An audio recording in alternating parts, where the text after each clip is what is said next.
Greetings, my champions of the light, and welcome to Oathbound, the classic challenge where we must reach level 60 while only doing battle with orange level enemies. Creatures at least 3 levels higher than ourselves, and all the while we must maintain our sacred oath. We must ignore lesser creatures.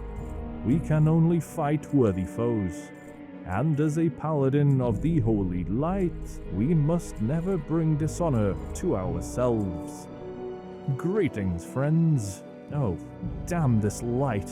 Anyway, as I was about to say, I believe it's time we venture to a distant land. I think we should take the Deep Run tram all the way to Ironforge, and after a speedy journey, we arrive at the next station, and I find this friendly gnome named Monty, and he offers me a quest to simply capture some rats. And so, because the quest does not require us to do harm to an unworthy foe, I use the rat catcher's flute to lure them to my side, and then I bring them back to Monty, and he packages them up for some Deep Run rat kebabs. A quick little quest to start our day, and a healthy dose of experience points. Finally, we leave the tram for good and enter into Tinkertown, where this gnome called Noarm asks us to venture to Loch Modan and find his buddy, Bingles. But before we go, I'd best visit the auction house and auction off all of the reagents that haven't sold last time. Copper ore is still going strong, as is Briarthorn. But the biggest surprise is wool cloth, going for a whopping 9 silvers each. That's very lucrative, and if I come across any sources of cloth, I may just consider making a tidy profit. Before long, I have entered into Dunmorrow, having left the dwarven city of Ironforge. My goal is to reach Loch Modan, but that doesn't mean I can't level my herbalism skill and my mining skill along the way. For some strange reason, these snow tracker wolves, despite being less than half my level, well, they have a very high aggro radius. And not wanting to put down an unworthy foe, as it would be against the spirit of this challenge, I simply wait for the wolf to miss its attack, allowing me to gradually collect the copper from this vein. Without herbalism and mining, we would definitely struggle to cover the costs of our adventures. The amount of upgrades I have to purchase just to survive against enemies 3 or 4 levels higher than me is crazy no matter who you are. And as a paladin like me, let's just say I need every advantage I can get. And what is this, my friends? The Golbolar Quarry. There's sure to be a lot of ore down there. Unfortunately, these devilish trugs, well, they like to interrupt me, and as I am not able to put them down, I must resort to alternative methods to get them out of the way. However, I will do whatever it takes to acquire these resources, even diving down to the bottom of a frozen lake. Finally, though, we reach the South Gate Pass, the southern entrance into Loch Modan, and before long I have left the frigid cold of the Dunmorrow Mountains, and I meet up with Mountaineer Cobbleflint. Unfortunately, I cannot do his quest. The trugs in the area are simply too low level, and inside the watchtower I find Captain Rugelfuss, who offers me 5 silvers if I can bring back the teeth of 8 of these trugs. Now, my friends, this quest is usually intended for the trugs towards the western side of Loch Modan. However, with these trugs being too low level, I am going to have to think outside the box with this one. Fortunately, after a look on Wowhead, I discover the Stone Splinter Diggers, high-level trugs, orange enemies, to the far east of Loch Modan, and so I accept the quest as there may possibly be a way that I can complete this one. I make my way up through the Valley of Kings. But before we continue, I believe it's an appropriate time to have a look at that poll from the last episode. And I can't believe what I am seeing. It appears there's no clear-cut answer, and two of the options are even neck and neck. Somehow, with even 52 of you voting, you could not come to an agreement. And so, I guess we're not naming our chicken companion this episode. Just look at that innocent chicken. The full blame for this catastrophe, well, it lies with you, my friends. I guess our little chicken squire, well, he doesn't deserve a name. Anyway, I slowly make my way towards the dwarven town of Thelsamar, where I pick up the flight path. I'm sure we'll need this later. And I meet up with Mountaineer Cadrell in the center of the town, and he asks me to deliver a message to Stormpike, and we're actually going that way anyway. I also find this quest here to do battle with the elite orange ogres. I believe a few comments from the last episode suggested that these ogres, well, I may need aid if I hope to do battle with them. And I intend to prove my worthiness to all, so stick around. We visit the Algaz station, and finally find Mountaineer Stormpike. And Mountaineer Stormpike, well, let's just say, he tasks me to head into a low-level mine and gather some supplies. Now, I don't know about you, my friends, but I obviously can't do battle with non-orange level enemies. Perhaps I can sneak on in, activate my Hammer of Justice, and steal one from right under their noses. There it is, that's 1 out of 4 of the miner's gear collected. Unfortunately, I probably can't go any further into the cave. Perhaps we can return at a later date. At least we know the quest is, technically possible. I travel along the stone-wrought dam at the northern side of Loch Modan. And what do you know, a Briarthorn, and it even contains 2 Swift Thistle. And trust me, my friends, these Swift Thistle are worth an obscene amount of coin, and are a very valuable find indeed.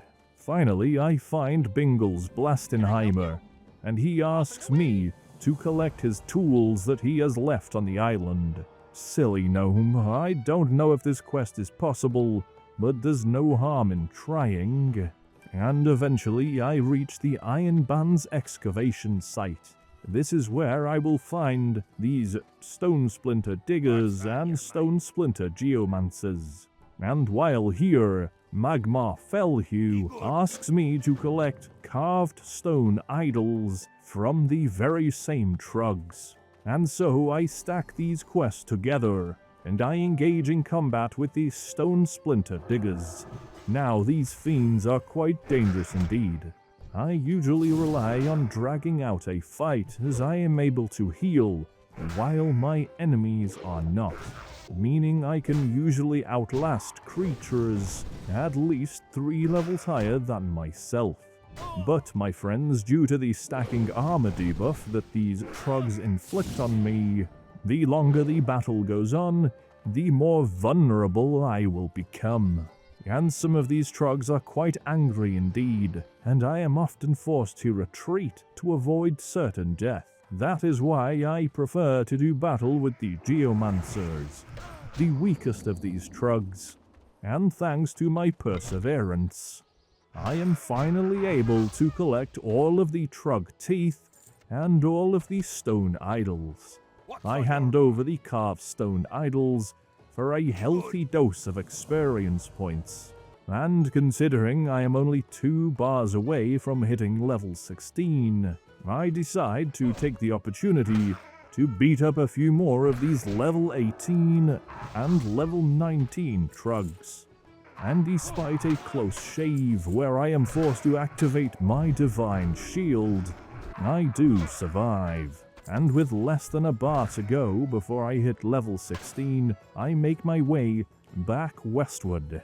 But I don't head to Thelsamar. Oh no, my friends, instead I travel south through the Grizzlepaw Ridge, famous for its angry bears.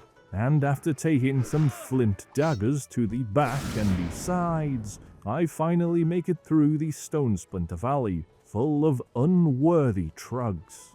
I have to restrain myself. I don't want to break the rules of this challenge by slaying a green or even yellow level creature. Finally, I meet up again with Captain Rugglefuzz and hand over the Trugstone Teeth, hitting level 16 thanks to the healthy dose of experience points. I put the second point I have received in Spiritual Focus, a helpful talent that helps to prevent spellcasting interruption while I try to heal in the middle of a battle, as I really do make use of my healing spells when I drag out those fights. I even find a tin vein. This tin is sure to be worth quite a bit of coin. I set my Hearthstone in Loch Modan, and I take the Griffin all the way across the snowy mountains of Dunmorrow as I make my way to Ironforge.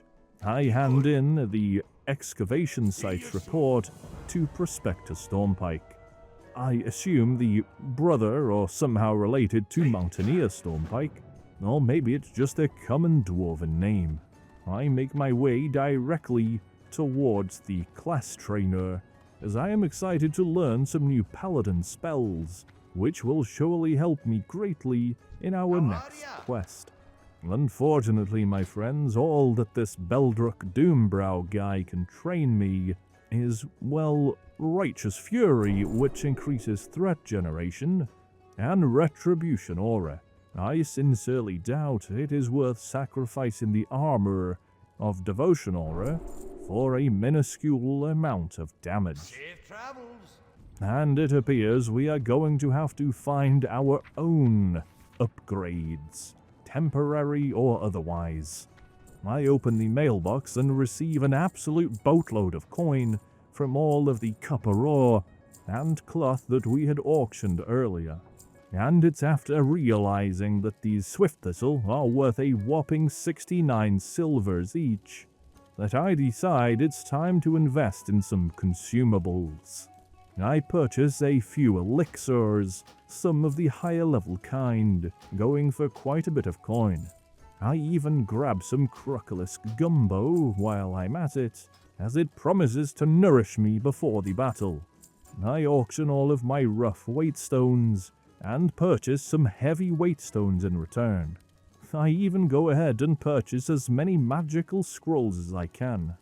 And you better believe that I upgrade my healing potions.